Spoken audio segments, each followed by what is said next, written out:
Okay, so I just want to give you guys tips on how to shape the perfect tail. So getting it all fluffed out. I already shaved the base because that's a basic that we can talk about later, or if you go to a previous video. But I'm using a really small fine comb and holding all the hair out except for the bottom, like ½ inch. That ½ inch you want to pull down and separate. And once you have it just like that, you squeeze down that bottom portion, keeping the top away. And then anything over that shave line, which again, you'll know how to establish that if you watch other videos. But I'm just going to take off everything from that ½ inch of hair at the bottom of the tail that comes past the shave line. So it doesn't all get shaped, or it doesn't all get shaved off. But just using that 40 blade to tap into those areas. And then you can see that you have a small little baby bevel right there at the bottom.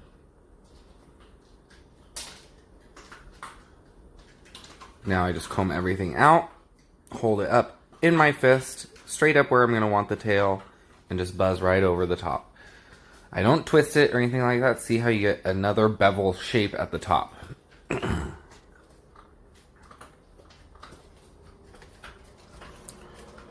Starting at the bottom, just because when you scissor up, you have more hair, or you have more support from the structure of the hair. Right there is the pin bone, or the ischium bone. Draw a straight line. Anything that comes past that needs to come off. Ilium bone, straight up. That's that pointy bone on top of the back. You're going to point straight up, and anything that comes over that needs to come off. And that's really the important part. This dog, it always has shorter hair on the backside of the tail, as opposed to, you know, a mini that I have with a very snap tail has very little hair on the front and lots on the back. Because the goal is just to center that tail between the ilium bone and the ischium bone. So I'm using a big curved scissor on the back end of the tail to help push it up and forward in front of that ischium bone.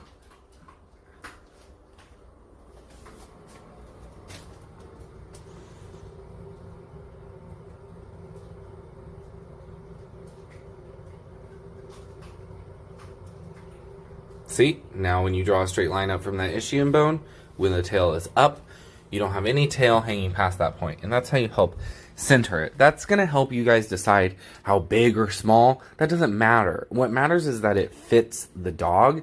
And if it is directly centered between the ilium and ischium bone and takes up that entire space, it will balance out the dog. So I've combed everything to the side and using the spine or the tailbone to make that center line and then push everything over.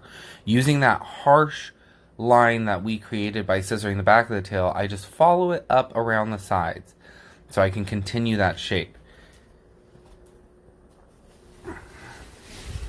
So now the back of the palm is done, and so are both of the sides. So now we're looking at the front, and anything that comes in front of that ilium bone is going to need to come off. It's not much. So I'm just really correcting that bevel, making sure that it looks nice when the dog holds its tail up.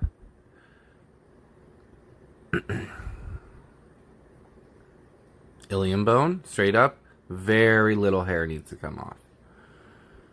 And that's not uncommon. You know, this hair towards the front of the tail tends to have more guard hair, less of that softer hair that poodles have. Yes, poodles have two different types of hair. You'll notice when you comb through them that dead hair comes out. So that is a pretty good example of the tail. I think I neaten it up just a little bit more, but you can see how it's centered between that butt bone and that ilium bone. And the top of the tail is not higher than the top knot of the dog.